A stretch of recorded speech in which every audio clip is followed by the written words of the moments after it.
Hi, my name is Mark Polton. I'm a buy and hold real estate investor in the greater Charlotte, North Carolina area. Today I want to talk about people's mindset. So everybody has a mindset. It's the way that they approach life. It's the way that they see things. For instance, let me tell you about a story. Last night we had a kind of a going away party for a friend of ours that we met at our favorite watering hole who happened to recently die. And his significant other was there, and she was extremely upset, naturally, and she said that, she'd been robbed of the greatest relationship that she ever had, or the greatest person she ever knew.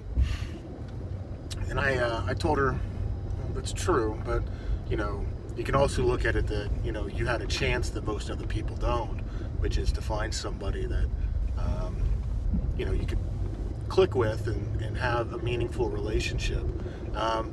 Might have been shorter than you wanted to, but you probably found something that most people don't ever find. And I firmly believe that. She's not going to see the positive side of it, at least not for a while. But, I try to point out, let's look at the positive side of something rather than always focusing on the negative. And yeah, I'm probably heartless, but oh well. So, almost universally, people have a poor man's mindset. They live paycheck to paycheck. They're addicted to that paycheck. They're not. You see a lot of this in the more extreme cases with extreme coupon clipping and usage, and there's a lot of shows about it as well. But just that, people have in general, a lack of mentality or a lack of mindset that, there's not enough money out there. Take this Andrew Yang guy.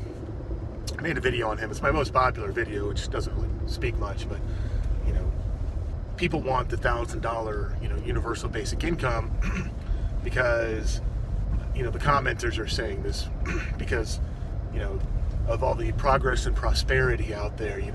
It has to eventually get to the people who made it happen, and people need to start sharing in the money, and I'm like, this is a terrible mindset. I mean, why don't you just go out and make it?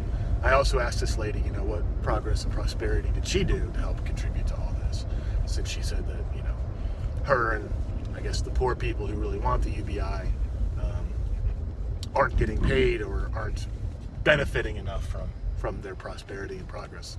But I digress. I had a call with a buddy of mine. At one time, my best friend really helped me get through a divorce, and he's a carpenter in the movie business. Very good at what he does. Learned a lot off of him, and in general, just a pretty good guy. He spent the last year and a half traveling because Charlotte is no longer a destination for the movie industry. But he called me up. Hadn't talked to him really, maybe once in the last year, and he was asking me what I was up to, and then didn't allow me to actually speak and told me what he's up to. But that's okay. He was telling me about the head of the Teamsters Union. He has a truck allowance of like $450 a month, and he's got a badass truck, and I'm sure it is, and his truck payment's $900, but he's able to and I'm probably getting this all wrong, he's able to rent it back to the studio or to the union, and ends up making out pretty good.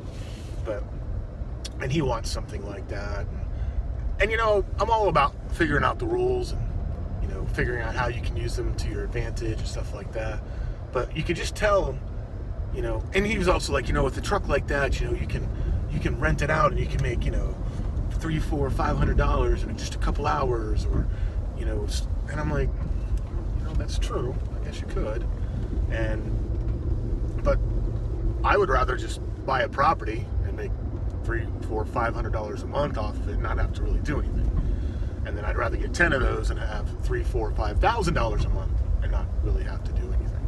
And I'm not saying that buy and hold real estate it can be a completely hands-off. Probably not going to maximize your profit, but at some point it's going to have to be hands-off. It's just going to get too big. But it's certainly passive-ish. Most people have some involvement in it. Had another guy just sell a house. He's a a friend we met at the same watering hole. He was at the little farewell we did last night, and he was so thankful to get out of his house. You know, I guess they owed him like $12,000 all said and done. You know, you're just like, whatever. I guess he ended up getting 4 months behind, and you know, we've done that. I've done worse, but you know, I've learned from it. I don't lament it. I just don't let anybody get that far behind anymore. But it's almost universal when you talk to people about, you can tell whether they have a prosperity mindset or a lack mindset. And almost universally, it's a lack mindset, or what I call a poor person's mindset. And I used to have that too. I went through a very big transformational process and really had to examine and re-examine everything that I thought was true. And it turns out most things that I thought was true weren't. And in that process, learn things that, you know, I was never taught. You're not taught in school, and completely changed my life. So, but because I went through this process and I no longer have that mindset, but I had it for a while, it's easy to identify other people, and you just got to sit there and, you know, give thanks that you're no longer in that place. We're very close to financial freedom. We're also, you know, very close to financial ruin in many ways as well. But look on the bright side of it, I guess, right? Anyways, I hope you go out there and live the You Won't Stop Me lifestyle. It's all about 3 things: knowledge, wisdom, and experience. And once you have those 3 things, it can never be taken away from you. And with those 3 things, even if they take all the material things away from you, you can get it all back. I wish you success.